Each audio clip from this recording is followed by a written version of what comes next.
It's ISUPK. That's all I know. Let's see what they say, though. For eternity. And then there'll be no more white people.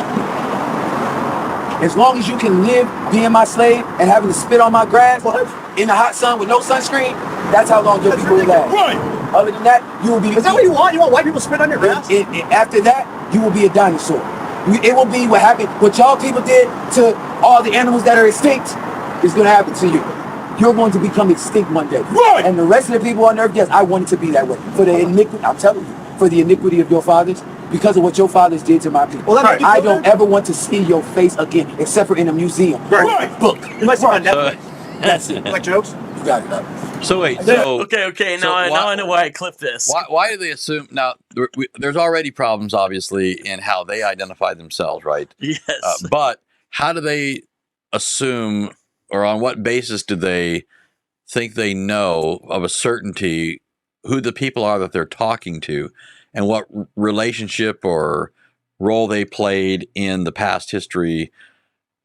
For example, here's why I'm asking. Well, they'll ask you who your father is. Well, that's so. But here's my point. So I think any one of these guys looking at me would immediately assume that I'm somehow implicated in their history, right? The history of slavery, the transatlantic slave trade, all that. Remember, they believe in reincarnation. Okay, so if you didn't do it in the 1800s, you did it before. Okay, but so here's my question. So my family came over here in the 1900s. Yes, right. But let's say you're an Edomite. Prior to that, you were also, in your previous incarnation, still a member of a wicked race and still oppressed in some way God's people, going all the way back to the days of Esau. So it's not just in the 1800s. Mm-hmm. It's all the times before that. Do you see what I'm saying? That requires a whole lot of things to be true. But that's important to understand. So the reincarnation bit allows them to condemn anyone they think is of another nation. So they'd also have to assume then that a person can't come back as an Israelite or have been an Israelite and now come back as an Edomite. They don't believe in those kind of category jumpings. But here's what's fascinating. On what basis? That's the thing. Since reincarnation is not in the Bible, where are the rules for reincarnation? They essentially make up the rules for reincarnation since there's no biblical parameters because it's an unbiblical doctrine. So one thing they say is you can't go from a Gentile to an Israelite, number one. Number two, a lot of them will say you can't tribe jump. But remember, one Westers believe that Messiah was King David, and before that he was Moses. What's the problem with that if you can't tribe jump? Well, two different tribes. Moses was a Levite, but David was of Judah. So apparently, if Messiah is those two people, which according to one Westers they believe, you can tribe jump. So how does that work? Not only that, let's say you can only be an Israelite. Let's just grant that assumption. Where's the guarantee you can't go from male to female and female to male?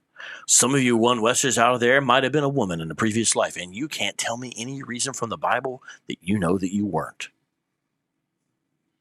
Sounds like some transgender stuff to me. Mm-hmm. Now let's listen. Is that why some of them were wearing aprons last night? Why did you? Might could be. Why did you? Oh man, that was too good. Little remnant of the previous. I kept thinking they looked like they were about to go into the kitchen. Oh man, I always think of art class, like with smocks. Grab your smocks, boys and girls. I don't know if the people know what we're talking about, but they had this get up on last night. GMS, you're talking about GMS. Uniform either. I mean, uniform in the sense of the same, right? Like they had. They looked a bit disheveled. They weren't the newest of garments. Yeah. Well, they would say that's how the prophets of old dressed, sackcloth and ashes. So they deride the Hollywood look of the other camps. You see what I'm saying? Yeah. Shout out to Rick Ruiz. He says, sending a lot of blessing to all from South Central LA. Much love to you back. Hey. Yeah. Okay, so I'm gonna play this one more time. I like this because it just shows the level of like hatred and disdain. Who talks this way? And he's saying the weirdest thing. He's referring to people watering his grass by spitting on it. That's what he's saying. That's what he's saying. Oh, well, I'll have to get that later. You can take it if you need to or something. No, I'm just... I got you. Here we go. Let's check this out. Eternity. And then white, there'll be no more white men. So he said, he's talking about what's going to happen in the future, right? So this is back to One West eschatology. And the guy he's talking to says, so there's going to be no more white. You're able to handle what I put on you as a slave master. As long as you can live being my slave and having to spit on my grass in the hot sun with no sunscreen, that's... I love the level of detail. You know, who has thought about this? Right? You know what I'm saying? Who has thought about this much? Someone look up 561. What area code is that? Is that Florida? Is that Georgia? What is that? Because the reason I say is wherever our 561 area code is, that's where this ISUPK, I don't know what UPK camp this is. Someone let me know what 561 is. We'll find out where they're at. How long your people will last? Right. Other than that, you will be... Is that what you want? You want white people spit on your grass? After that... Is that what you want? So, That's Florida. Okay, Florida. Now it comes on the screen. Okay. So this is ISPK Florida. Okay. So this guy is shocked. And part of the reason why I do what I do is to try to have people not be shocked. That way you can deal with their arguments. I like to try to take away the shock factor, you know, because they get a lot on the sneak attack of how ludicrous what they say is to you. Because then you're not really, you're wheeling on your heels without responding properly. You see. You will be a dinosaur. It will be what happened, what y'all people did to all the animals that are extinct. So they blame, apparently, Edomites for making all the animals extinct. Whether it's the dodo bird or the trilobite, you know, they did it all. It's going to happen to you. You're going to become extinct one day. Right. And the rest of the people on earth, yes, I want it to be that way. So that's important to understand. They do not believe Edomites, whom they would see as white people, are eternal servants. They believe after 1,000 years of hard bondage, then they're vanquished, they're annihilated. Do they hold to evolution? Oh, no. Oh, no. Finding a Hebrew Israelite believes in evolution would be really rare. In fact, sometimes they steal creationist arguments from ICR. It's interesting.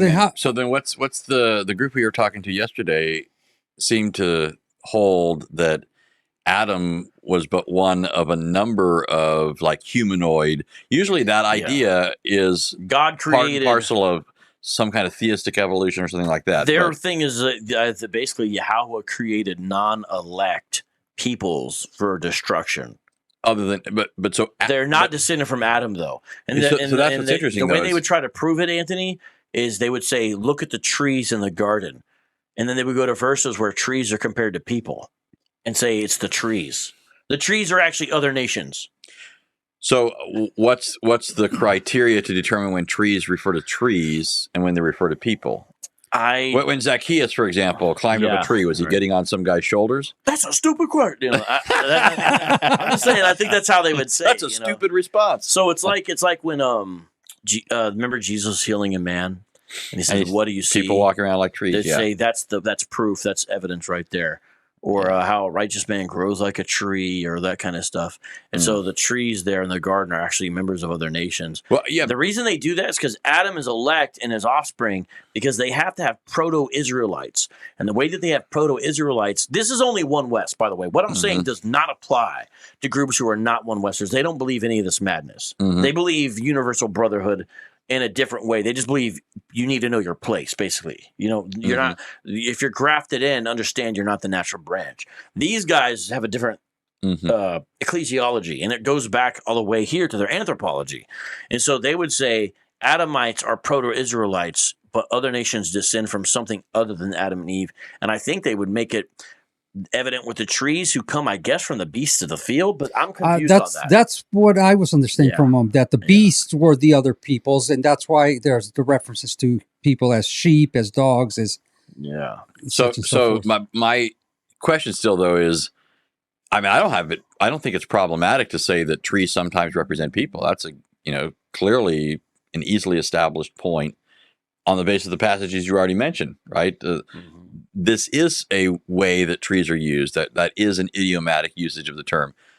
My question would be, how do you determine when you go to Genesis that here you have a trope, right? Here you have this figurative usage of the terms, because you can't just do that. It is not a psalm where you might expect figurative terms. My guess is if someone was going to review this show, they might say, look at these Edomites confounded. This is a spiritual book, but Edom is not spiritual, so the carnal man can't understand it. He wasn't given to understand it. He can't understand it no matter how hard he tries, and this wasn't his book to begin with, so how could he understand it? Sometimes I see that as a fallback. But let's listen to this clip, because I really want you to see how detailed these guys get in their strange level of perversion. For eternity. And then white, there'll be no more white people. As long as you can live being my slave and having to spit on my grass in the hot sun with no sunscreen, that's how long your people will last. Oh, wait. Is that what you want? You want white people spit? I wasn't even playing it. That was the wrong source. Here we go. I'm telling you, for the iniquity of your fathers, because of what your fathers did to my people. Well, I don't ever want to see your face again, except for in a museum or a book. You might see it on Netflix. That's it. You like jokes? You got it. Damn right. Damn right. You have the business like the Lord told. Damn right, man. All right. You are going when I most out of Christ. Yeah, you know, this is making me think of this is just like a bag session. Like this is a religion that gives you a pastime where you just get to sit around. And I'd want to join up, maybe. Look at Esau wanting to be part of the people, right? You know, yeah, totally.